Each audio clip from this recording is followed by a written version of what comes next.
देखिए, आपका बच्चा भारतीय संस्कृति सीखे न सीखे, ये कोई बहुत महत्वपूर्ण प्रश्न नहीं है।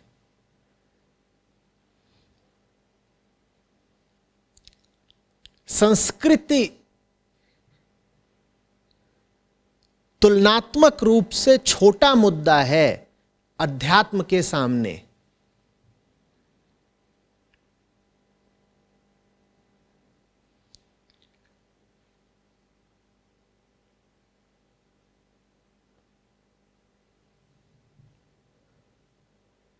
पर जब मैं बच्चों को देखता हूं कि 6वीं 8वीं में आ गए हैं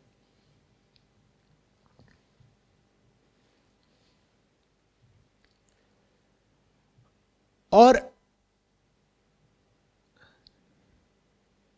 हिंदी बोलना नहीं आया,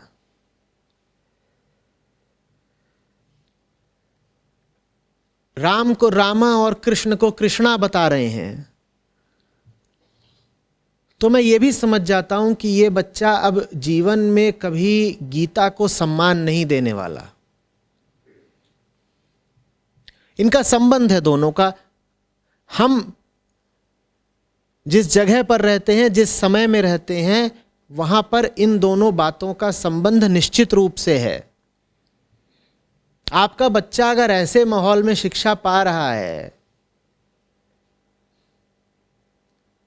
जहां कृष्ण कृष्णा हो जाते हैं या कृष हो जाते हैं, तो अब उस बच्चे ने मात्र हिंदी को ही नहीं त्यागा है, उसने गीता को भी त्याग दिया।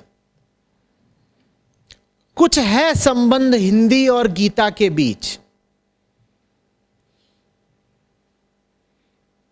आप अगर अपने बच्चे को ऐसी परवरिश दे रहे हैं कि वो हिंदी से दूर रहे, तो समझ लीजिएगा कि आपने अपने बच्चे को गीता से भी दूर कर दिया।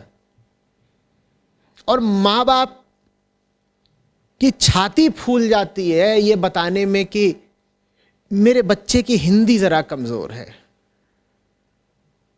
क्या गौरव की बात है। बताते हैं कि वो अंग्रेजी ही ज्यादा समझता है।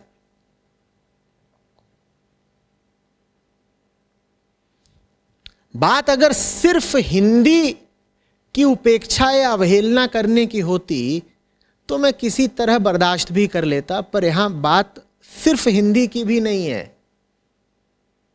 जब आप अपने बच्चे को अंग्रेजी परस्त बनाते हैं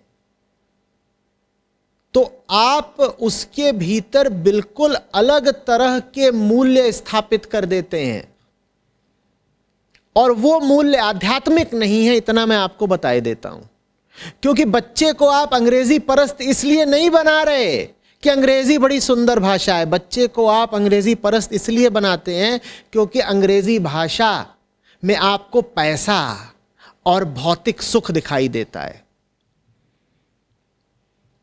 अगर माँ बाप ऐसे हों कि शेक्सपियर और मिल्टन से प्यार करते हों और इस नाते उन्होंने बच्चों को शुरू से ही अंग्रेजी में पारंगत करा, तो मैं कहूंगा बहुत अच्छी बात है। पिता शेक्सपियर से प्यार करते थे, माता अंग्रेजी की लेखिका थी, तो उनके घर का जो बच्चा है वो बचपन से ही अंग्रेजी में सिद्धस्थ है, बड़ी अच्छी बात है। पर ऐसा नहीं है।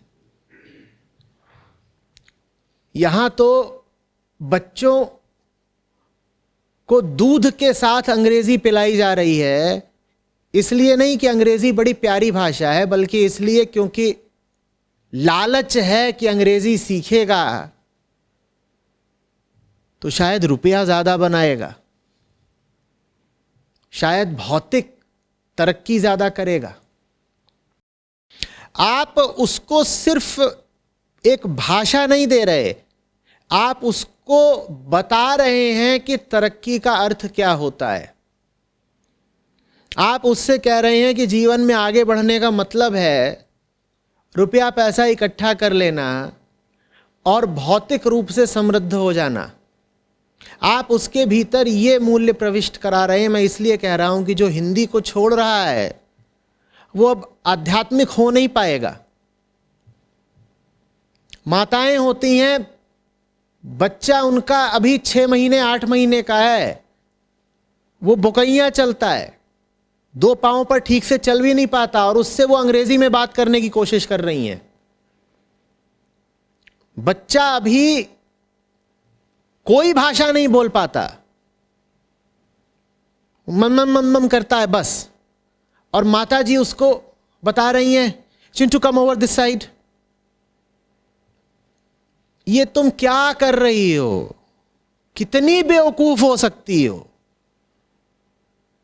हमने तो यही सुना और माना था कि मां को बच्चे की कुशलता की चाहत होती है। ये कैसी मां है जो अपने बच्चे को जहर पिला रही है? Come over this side.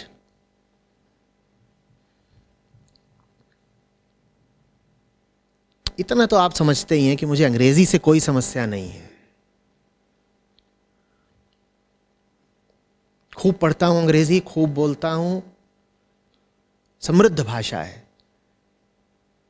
लेकिन आम तौर पर आप लोग जिस कारण से अंग्रेजी की ओर जाते हैं वो कारण बहुत गलत है। आप अगर ज्ञान के पुजारी हों और अंग्रेजी की तरफ इसलिए जाएं कि अंग्रेजी भाषा में ज्यादा ज्ञान उपलब्ध है, तो मैं कहूंगा अच्छी बात है। पर आप अंग्रेजी की ओर ज्ञान के कारण नहीं जाते, ना उसके भाषाई सौंदर्य के कारण जाते हैं। आप उसकी ओर जाते हैं उसी पुरानी मध्यम वर्गीय हीन भावना के कारण कि हाय राम, हमें तो अंग्रेजी आई नहीं, अपने छुन्नू को सिखा दें।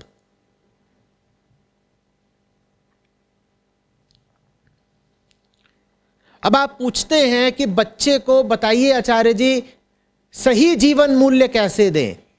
मैं पूछना चाहता हूं, सही मूल्य देने की बात तो बहुत बहुत दूर की है। पहले आप उसे जहर देना तो बंद करिए। शायद आप उसे जहर देना बंद कर दें तो सही जीवन मूल्य देना आसान हो जाए और बहुत मेहनत भी ना पड़े।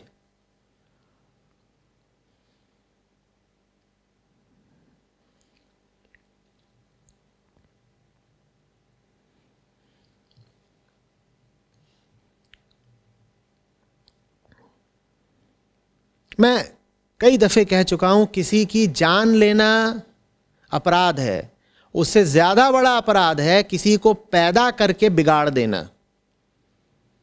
क्योंकि आपने जिसकी जान ले ली उसने कम से कम अब आगे दुख नहीं सहना। आपने उसे एक बार का, एक पल का दर्द दिया और फिर किस्सा खत्म। पर अगर आप अभिभावक हैं और आपने बच्चा पैदा करा है और आपको उसकी परवरिश करनी नहीं आती, तो आपने एक प्राणी को आने वाले 60 साल 80 साल का दुख दे दिया। कहिए ये किसी की जान लेने से छोटा अपराध है या बड़ा?